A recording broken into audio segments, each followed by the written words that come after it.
100% Dragon, le podcast dédié aux Drax catalans de Perpignan, produit par la rédaction du journal L'Indépendant. Ce week-end, c'était le round 2 de Betfred Super League au stade Gilbert Brutus qui accueillait son premier match de la saison.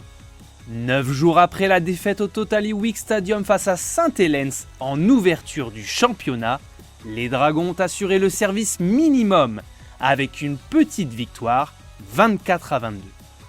Une victoire qui ne masque pas les approximations et le manque de discipline des Drax qui restent encore très loin de leur standard.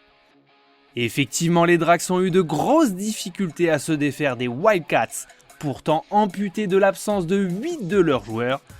Sur le terrain, le triangle Tompkins, Drinkwater et Pierce a encore besoin de temps pour parvenir à huiler son jeu afin qu'il ne brille pas que par intermittence.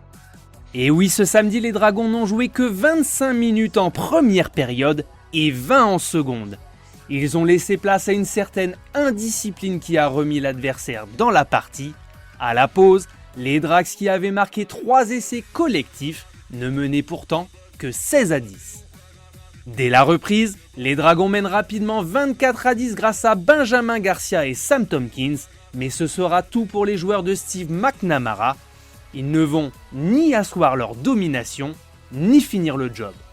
Pire encore, ils seront remontés par Wakefield pour terminer sur une courte victoire. Comptablement, l'opération est quand même bonne. C'est la première victoire à domicile de la saison, mais pas le temps de savourer. Dès jeudi, les joueurs de Perpignan iront à Leeds pour affronter des Rhinos blessés, leur futur adversaire ayant perdu ses 2 premiers matchs de Super League. C'était 100% Dragon, le podcast 100% consacré à l'équipe de rugby à 13 de Perpignan, réalisé à partir des écrits de Bruno Ontenient pour l'Indépendant.